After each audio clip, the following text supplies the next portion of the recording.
My name is Geetha Nimmagadda, and I am the mother of Shanti Veeramachaneni. I am here because my daughter Shanti Veeramachaneni and my voice, this is my daughter, my lovely daughter, who suffered from trichotillomania, I would say, from about the time she was about 15 years old till the end of her life when she was 25. She suffered with trich for about 10 years. And I am honored to be here to tell her story. I want to have this conversation with this community because I think it's very important. We just didn't understand the signs. My daughter just loved clothes. She was just a fashionista. So we would go to the malls, and she was also just a beautiful woman. She was, almost 5'9" and about 118 pounds. And she loved clothes, and they looked good on her. And she just cared about the world. She was into politics. She wanted to be an econ major. She cared about, income inequality. She cared,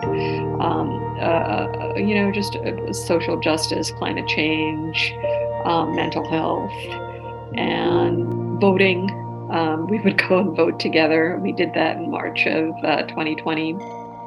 For her, the most important thing was schoolwork and to be successful. That is related to her upbringing, to us being, an Indian background and defining success a certain way. I am here to tell everybody watching this video, one of the things that you all need to know, which they didn't understand, is that you are enough just the way you are. And success is not about whether you get A's, whether you get into college. It is about understanding that you are enough, being in the present moment, and dealing with life as it is, and not trying to meet some sort of societal expectation, some sort of familial expectation, some sort of expectation that is put on you as a woman through social media, whatever. So these are the things that I have learned. And I just want to bring out these things to you so that you understand what Shanti's struggle is, because some of that may be your struggle. The thing that bothered my daughter Shanti the most was the trichotillomania. And she would do it when she had to do the schoolwork. It was related to the anxiety. She would also do it when she was alone, when she didn't have much going on. And it was very, very distressing. Part of the whole problem was, what exactly is going on with Shanti and how do we treat this issue?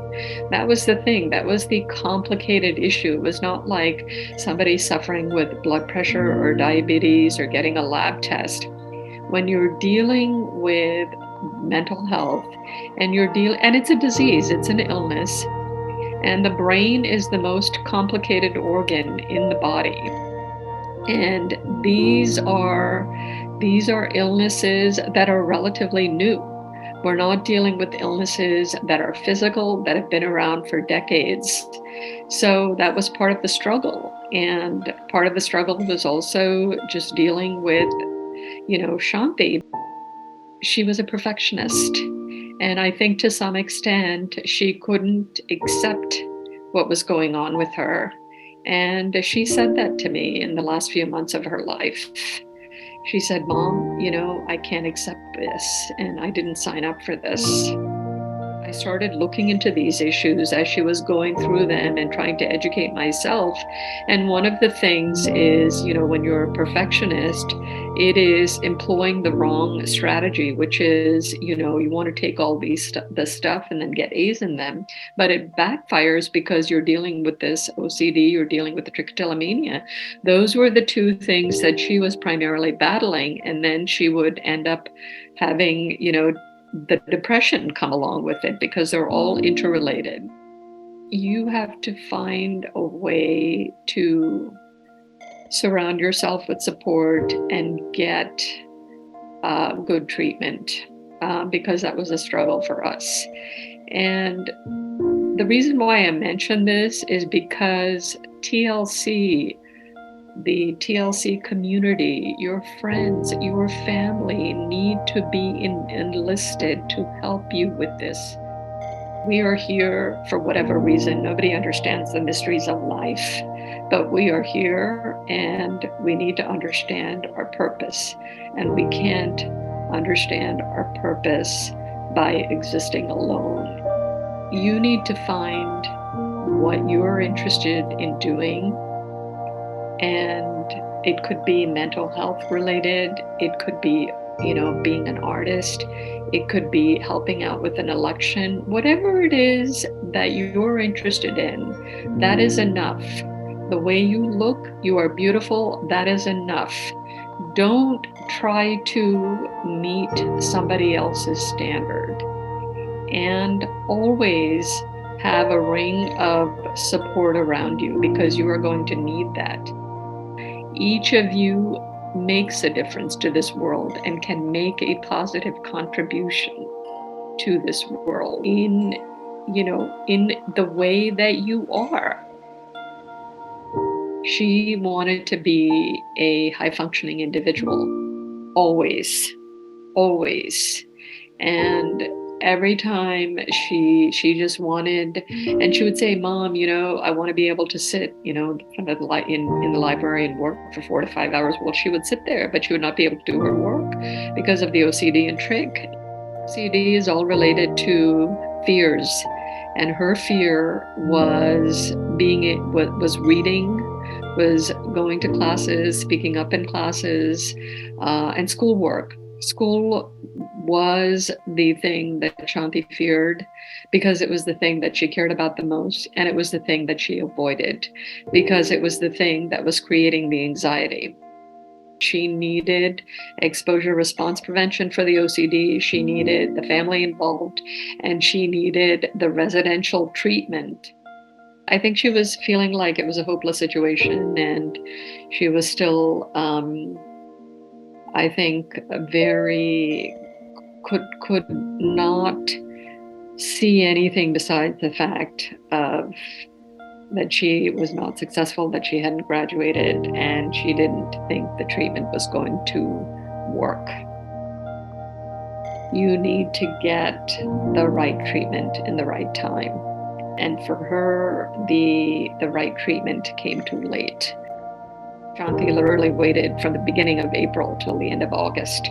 I think had she gotten into the residential treatment prior to July of 2020, she would have gone, as she was in that mood to go. It was always just a ball in motion that we were just trying to keep rolling along. Shanti was sinking into a depression which none of us understood. She was sinking into the depression and just going into her own world. The past is weighing on Shanti, the fact that she hasn't graduated. And I think the thing that she told the psychiatrist was, I'm 25 and I haven't graduated. So that was just a huge burden that I think that Shanti could not live with.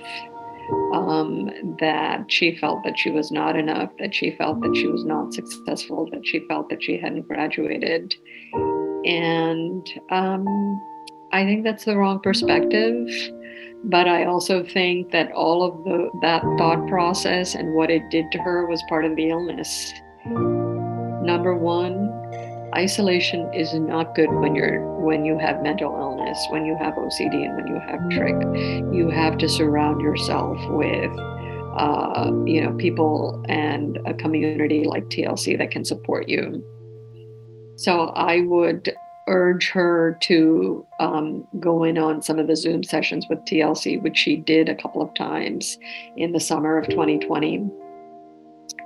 And I clearly remember she did one on self-compassion with one of these psychologists in California in the summer of 2020. And I think she did some of the hangouts as well. I think the depression was pretty severe. We were not recognizing that, but we never thought that she would take steps to take her life. I think that she just decided that she could not tolerate the pain anymore because it was a painful existence for her, and she lost hope. And she ended her life. So here we are. And one of the things I have decided as her mother is to continue to work with TLC, because this is an organization that I would say helped her the most with the disorder that troubled her the most. So that's why we have set up the Shanti Memorial Fund to work with this community, to empower this community. I'm very grateful for Jen for allowing me this opportunity. And also, I know that this is what Shanti would want. And one of the things that she said to me, "Mom, they are all good people." So she was dealing with the same issue that you all are dealing with. And she found the connection in TLC. She attended the 2019 conference, and she also attended the 2017 conference, where she made a lot of friends, and she had a little chunk of change left. And in the summer of 2020, she said, "Mom, I want you to give all that money to TLC." Out of everything that she dealt with, the thing that helped her the most was the TLC community and the conferences and the people that she met, that she kept in touch with. It means a lot to me, and I know it means a lot to Shanti, and she would be so happy to see what is going on.